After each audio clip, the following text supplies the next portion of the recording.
Welcome everyone. Today we have with us Manjeet Mathur.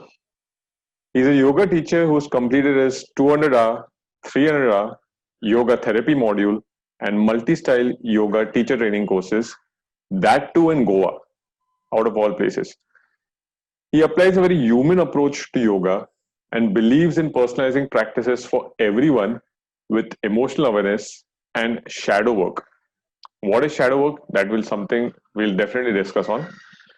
Along with this, he also teaches dance therapy practices, which he feels is a key part to all other parallel practices. So, welcome, Manjeet. Thank you, Harish. Thank you for having me. Likewise, Manjeet. So, Manjeet, how did you discover yoga? As in, what was your true calling? And again, I guess you started in Goa, right? Means people just go there to enjoy and party, and yeah, you are learning yoga. Yeah. Yeah, so this is kind of maybe a slightly hidden side of Goa, which I think not many people know about. Sure, Goa is, marketed as the party place or the place to have all these different experiences, but it has a really, really uh, well organized spiritual side also. There's a lot of yoga, a lot of meditations, healing, Reiki, retreats happening in different parts of Goa, North Goa, South Goa. So I would say I was lucky to find these people who were into me yoga. They were also into dancing and they were also into enjoying or going to parties. So living a more like balanced life, not just like partying all the time and not just doing yoga all the time. And I really love this contrast. So yeah, that's a side of Goa which I guess not many people know about, but it's getting more and more popular. I get more and more messages and requests to guide people to a good yoga retreat or training in Goa. Yeah. Yeah, actually, I too had been at Goa for a very short retreat around the same time last year, and I was very much surprised. I had come into Mandrim, and I saw that there was a very pretty popular yoga culture around there. Mm. Yeah. Yeah, Mandrim is in North Goa. I live in Arambol, just 2 kilometers further north of Mandrim. And lots of foreigners, lots of tourists come for yoga. There are yoga studios, yoga brands, which have their main center in different countries in Europe, Australia, States. And they also start to open their branches in Goa, in Bali, in Thailand, in Sri Lanka, and so on. So this has really popularized Goa as a yoga destination also because all the marketing in the Western world around yoga, it's also being slowly directed to these Asian spiritual bubbles, as we call it. Yeah, that's true. Means I had once when I was just heading to the Mandrim beach in the morning time, and it was one of our sessions happening that day. And a weird thing which I noticed was there was a big Russian group learning from a Russian yoga teacher.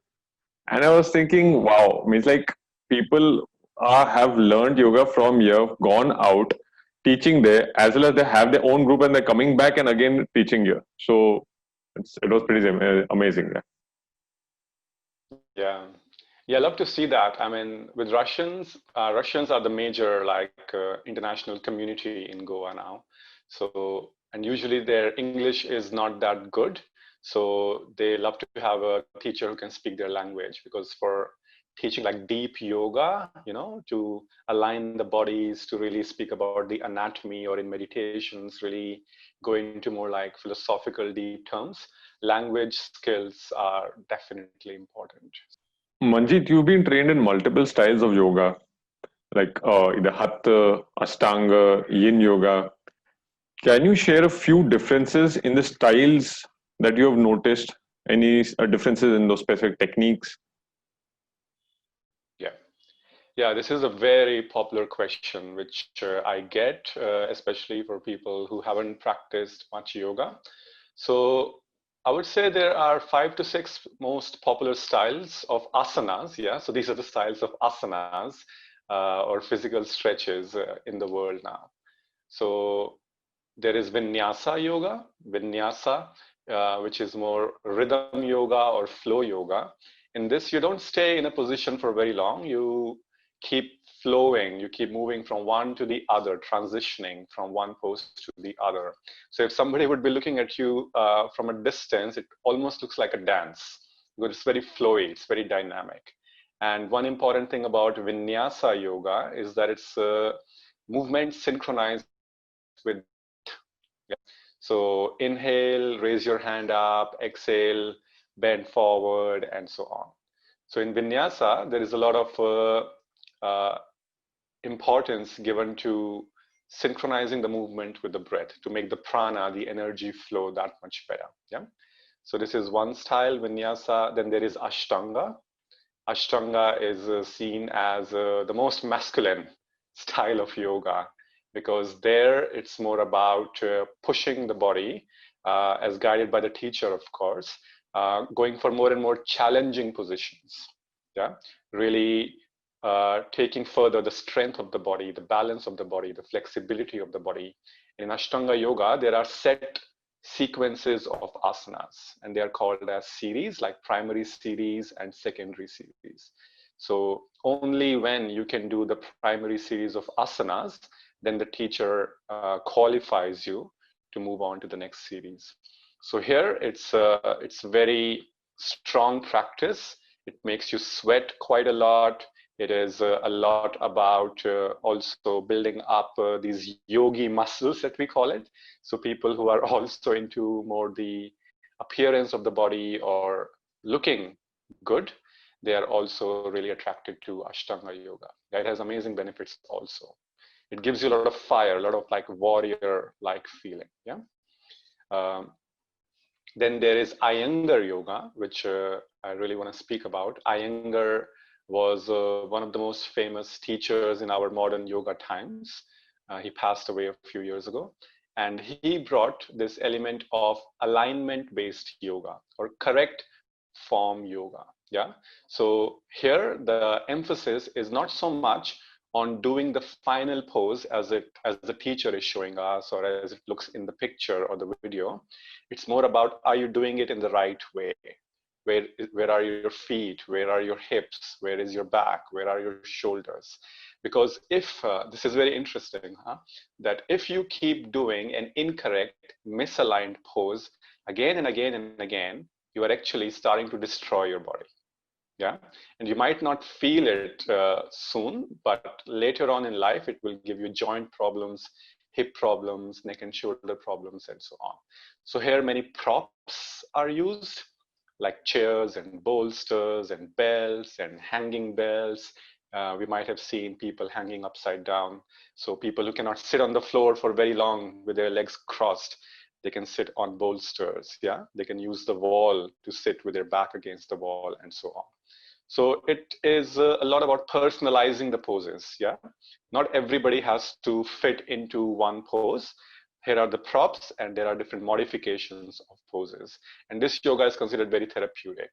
So if you have a lot of back pain or issues with your body, Iyengar yoga is usually highly recommended. Then there is Yin yoga, getting popular. It is one of the youngest styles of yoga. I think it started around just 30 to 40 years ago. So this combines the more ancient Indian Hatha yoga techniques with the Chinese medicine system. So it's very interesting. An American teacher invented this style. And here it's the opposite. You can understand it as the opposite of Ashtanga yoga. Because in Ashtanga, it's a lot about being very yang, yeah, like really engaged, really stretch. Here, it's more about being in a pose, letting go of effort. So imagine that, yeah? You stay in a pose for a really long time, sometimes even 5 minutes. So, but the idea is not to engage the muscles. The idea is to let the body relax and come back to its own natural, healthy state. Yeah. So yin yoga is considered very grounding. It's considered very relaxing and restorative. And it's getting really popular because, you know, most of us in our busy lifestyle, we are used to putting in so much effort in our work, relationships, and then we don't want to go to yoga and again, like put in a lot of effort again. So evening yin yoga after office, after work, especially in the West, is getting really popular, online and offline. Yeah. Uh, yeah, these are the styles that come to me, come to my mind right now the most. Thank So you. I guess each style has their own benefits. Let's say if you've been practicing a lot of Ashtanga just to look aesthetically good, whereas some people have been practicing Yin Yoga just to help their body get in a relaxed state. Hmm. Hmm. Yeah, yeah. So yeah, Ashtanga is it's usually done. I'm a bit generalizing, but Ashtanga is usually done by more younger people. Yeah, younger people who are slowly branching out from working out in the gyms or these body weight workouts. So you can see how it's transitioning really well. Yeah, working with weights, working with body weight, Right. and then working with stretches. And yin yoga is usually more like a bit, I would say, like people in their 30s, 40s who don't really have such a big priority to make the body look very fit or in shape. They just want to relax. They just want to take it easy after work and so on. Yeah. It does feel, and I have to notice that a lot of young people have been approaching towards Ashtanga. I guess it brings out a lot of sweat. It feels like you've done very similar to the feeling of you've done a hit workout. Mm. You really get tired after doing that. Yeah. Yeah. As well as, have you noticed any differences in the Namaskar technique of, let's say, Hatha and Ashtanga? Mhm. Yeah. So the Suryanamaskar, or as we call it, sun salutation, and there are two different ways of doing it: sun salutation A, sun salutation B. Slightly different asanas are part of it. In Hatha, so I didn't speak about Hatha yoga, but in Hatha yoga is considered as the most like middle path of asana style. It's not very slow, it's not very fast, it's not very yang, it's not very yin also. So in Hatha yoga, when we do Surya Namaskar, we can stay in a pose a little bit longer for a few more breaths, but not relaxing in the pose. We stay engaged, we stay yang, but in Hatha, we use the positions to meditate in the positions. Yeah. So we have seen pictures, right, where the rishis, the babas, and the yogis from centuries ago, they would stand next to the tree in the tree position, yeah, balancing their body on one leg, staying for hours and meditating in that pose. So that's where, as I understand, Hatha comes from. So in Hatha sun salutation, you stay in each position a bit longer, breathing. And in Ashtanga, it can be a bit more fast paced, and the teacher will keep giving instructions more on engaging the body more. Yeah. So this is the key difference. In Hatha, the teacher will invite you, yeah, go more into your breath, go more into where your thoughts are, where your prana is, class Hatha. And in Ashtanga, the teacher will be more about, yeah, engage the body, engage the muscles, make sure that you are really doing it with your inner fire and so on. So, Manjit, you've also mentioned in your bio that you teach yoga with emotional awareness. So, can you elaborate more on that? Sure. Yeah. So these are specific sessions or classes that are part of the yoga trainings that I'm teaching in, yeah, that I have been teaching in. Emotional awareness, we believe in the schools that I'm teaching, is one of the most important parts of being human. That without being in touch with our emotions, we are living our life really disconnected from who we are, because emotions are like our inner GPS, inner navigator. Yeah, what feels good, we want to go more into that. What doesn't feel good, we want to have the freedom to say no to that. So in yoga sessions, we bring this out there are different practices for it, but the most popular one is to work more with the heart area.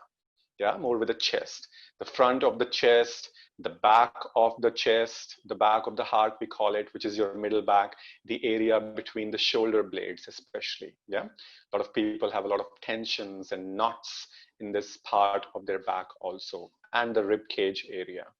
So this part is being opened more and more with different stretches, different sequences of asanas, and different breathing techniques are used to create more energetical space also. So that your breath, when you breathe deep, it feels like very smoothly going in, just like a balloon smoothly being filled up and slowly being released. And then the session ends with emotional release or emotional awareness meditation. And this is the part which makes it stand out from other yoga sessions. In this, we could meditate on forgiveness, for example. We invite the students to remember, is there any person who you are really holding on tight in your heart and not forgiving? Have you not forgiven yourself for something, some past mistakes?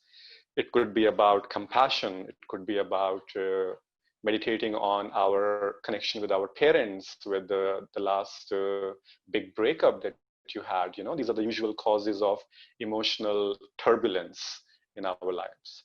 So, and that can be slowly increased. The intensity can be increased of these meditations and sessions by really making the instructions very precise. Yeah, that for example, if somebody has a lot of issues with their father, so we really invite them to picture, like visualize your father sitting in front of you. How does that feel? Can you breathe into that emotion? Yeah, sometimes people start to cry, sometimes people start to have some reactions in the body, and then we as teachers, we have different tools to work with that to make the person feel safe. So emotional awareness eventually gives people, I would say, control back of their emotions. Instead of being slaves of our emotions, that, oh, I don't feel good, I don't feel nice feelings, and I'm just being taken down by it. Emotions have become my master. Yeah, drama, a lot of drama in our lives happens because of untrained emotions. Yeah.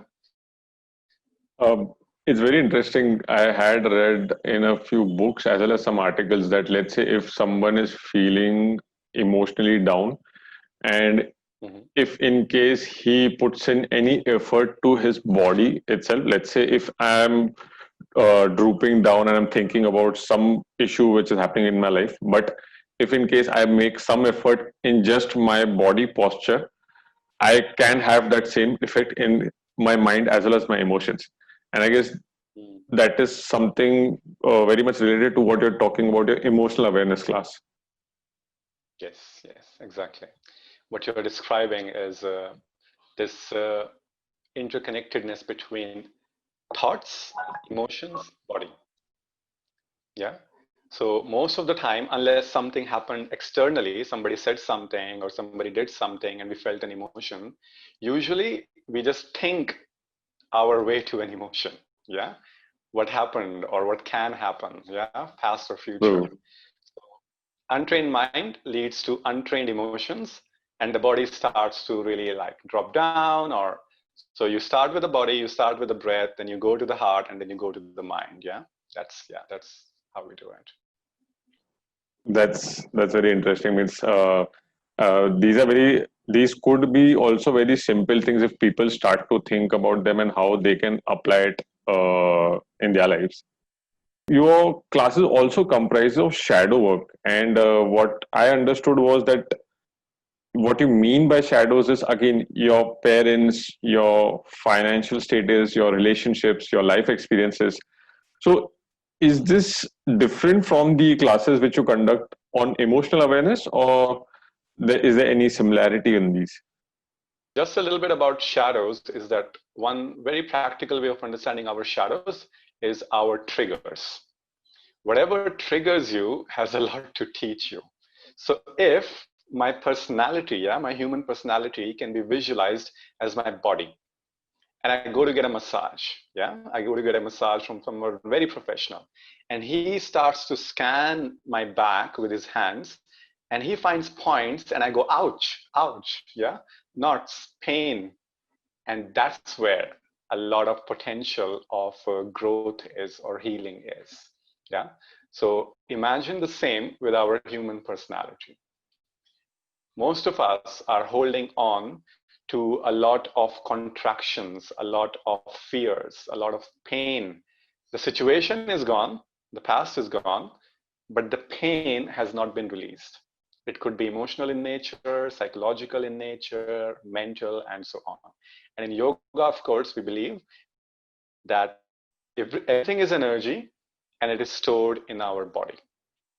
So with different stretches, again, different breath work and different meditations, we bring this energy up. Imagine it's been locked down. So first we bring it up, and then we do practices to release it. So shadow work includes working with commonly our connection with our parents, healing them, making peace with them, connection with romantic relationships, present or past.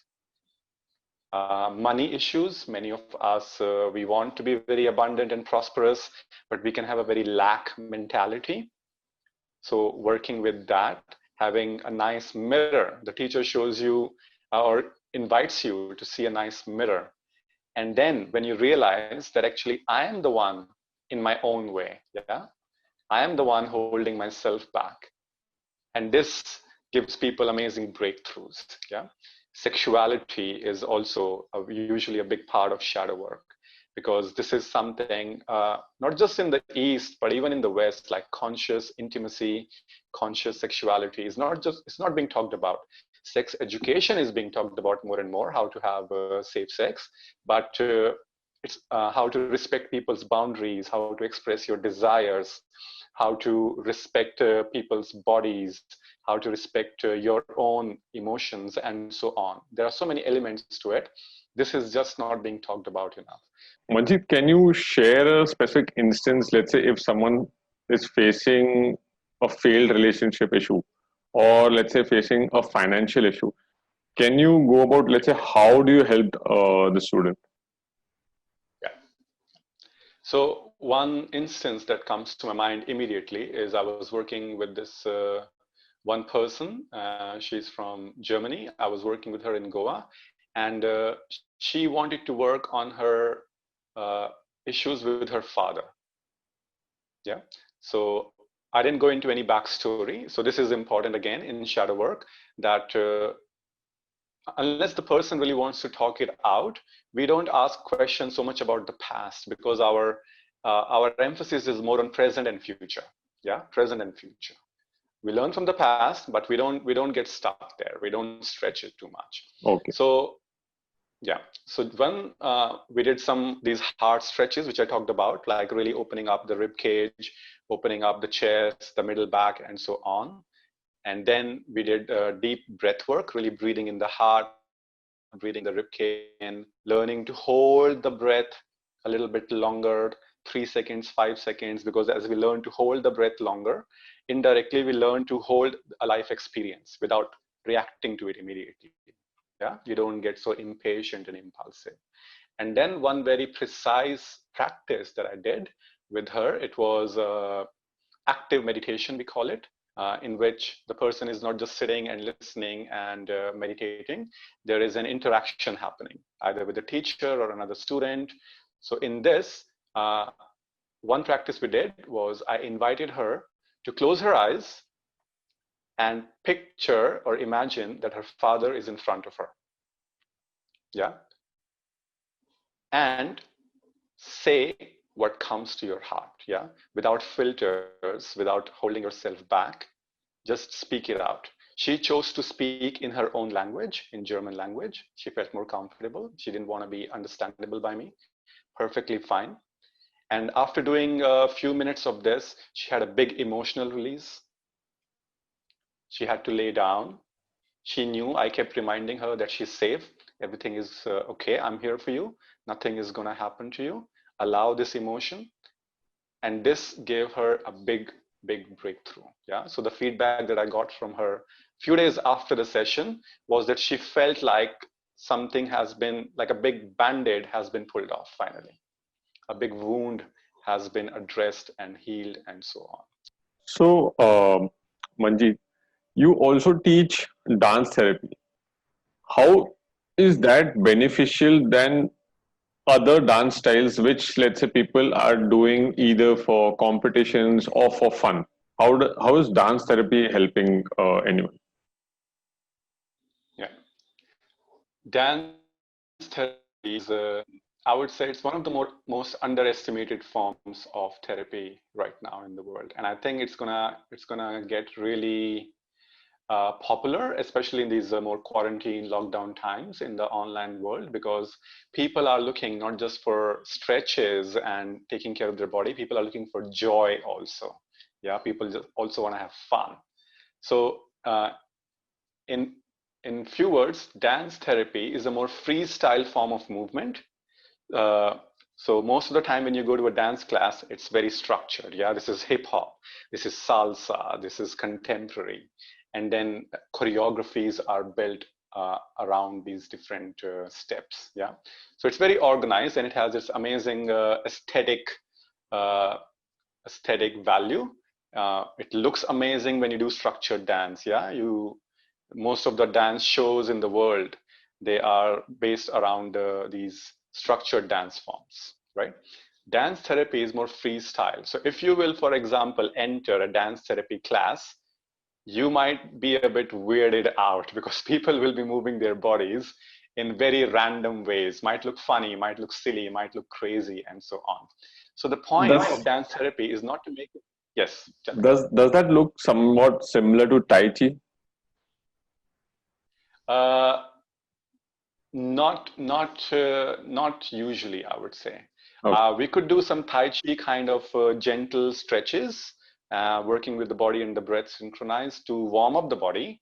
But the actual practice, it is it looks very different. The idea is not to make it more visually appealing, because yes, when you ask someone, hey, want to go to a dance therapy class? They're like, but I don't know how to dance. That's exactly not the point of dance therapy. Yeah, it's not to make it look good. It's about feeling what's happening inside you. Maybe anger, maybe you're just very happy, maybe you're very lazy. Connecting with the feelings, for example, and the teacher guides you through certain movements to embody it. Embodiment is a key word in dance therapy. Can you turn those feelings and thoughts into a body movement? And everybody does it differently. The teacher gives you uh, some guidance, but it's not fixed. You don't have to do exactly what the teacher is saying, but these are suggestions. And dance therapy is being used more and more for mental health issues. It's being used for releasing emotional traumas. It's being used for just bringing back this joy, this happiness in life, which we all are somehow seeking. So that's what I can say. So it's basically whatever current state of emotion you're in, you have to let it out through dance and not be Exactly. self-aware of that you, or not to have that fear of judgment. Exactly. Yeah. We Okay. use also blindfolds a lot. Yeah. So the person is blindfolded. We can start laying down. Yeah. Everybody is laying down on their back on their yoga mat, and the movement starts there very slow. Like you feel like you're in a swimming pool and the water is moving your body. Then you sit up, and the teacher instructs you to move in different ways. So it's more movement therapy, I would say, but because dance is a much popular and inviting Mm-hmm. word, Hmm. so it has been called more dance therapy. Yeah, Popular, inviting, as well as a more fun uh, more term. fun. Yeah. Exactly. Yes. So, Manjeet, coming to you, how do you prime yourself for the day? Do you practice any morning routine? So many people, we do not do yoga because we think we don't have 1 or 2 hours in the morning before going to work to do yoga. So I'm not going to do yoga at all. Most people are surprised when I tell them I'm not a morning person. I have never been a morning person. My creativity, all my gifts are opened up more in evening time. Yeah, so I do have a morning routine. It depends on my schedule for the day, but I do something for at least 20 minutes, 20 to 30 minutes. So I do 10 minutes of asanas or stretches, including a warm-up. I do 10 minutes of breathing practice, and I do 10 minutes of meditation. Usually this is the thing, but I don't just do yoga once a day. I try to do it. My plan is to do it 3 times a day. So for me, it's like taking your medicine. Yeah, usually we take medicine like 2-3 times a day, right?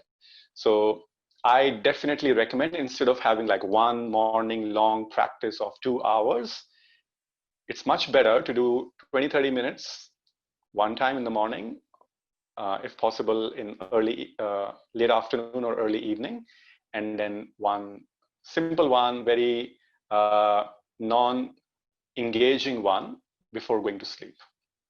Can be just breathing and meditation also.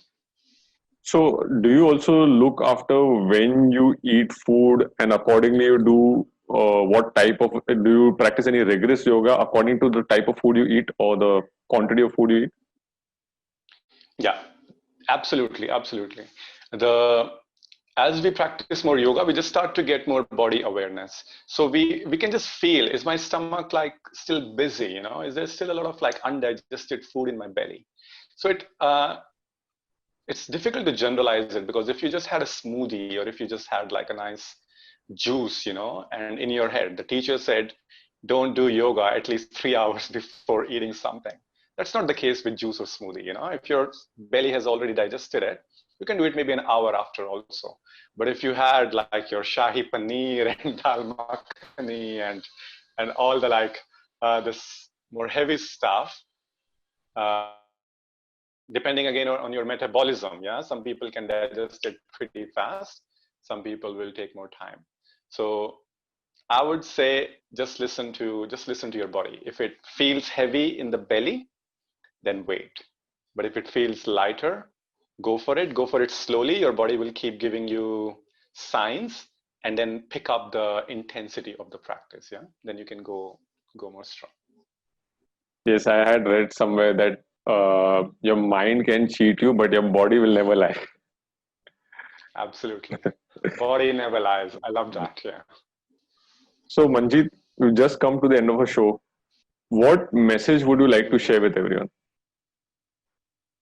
Let's not give up. Yeah, the times are challenging right now for most of us because of what is happening in the world, but even in that challenge and that fear, it is connecting us. Yeah, this COVID, anybody can catch. How much oneness is in that? Yeah, it doesn't matter if you're rich or poor, young or old, Indian or foreigner.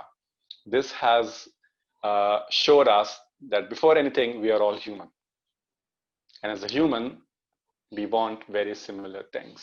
So to write down what we want to be more, what we want to feel like more in our life, on a piece of paper, look at it as we wake up in the morning, and start to do actions more in alignment with that. But the good news is that after consistent practice, it will become more easy. Yeah, the momentum would have been created, and you would enjoy it. You would look forward to your practice, eating healthy food, meeting more positive people, choosing to be more kind. So it will be good for the world, and it will just make us feel good. So it's a win-win. And I love when things are win-win. That's true. That's true, Manjeet. So, Manjeet, thank you for gracing us on the show. Where can everyone find you on the internet? Yes, thank you for having me, Haresh. I really enjoyed it. I loved the questions, and it felt very comfortable to share with you. Uh, People can find me, the best possible way is Instagram. I'm sharing a lot of content on Instagram uh, about yoga, about meditations, about happiness-based practices, and so on. So my Instagram is Manjeet, MANJEET underscore Mathur, MATHUR underscore yoga. Manjeet_Mathur_yoga. So that's the best platform one can connect with me and get to see what I'm sharing. That's great. That's great, Manjeet. We'll definitely make sure to have all the links in the show notes. Thank you, Manjeet, for coming on the show and sharing all your learnings and your experience. Thank you, Manjeet. Thank you, Harish. Really enjoyed it. Thank you.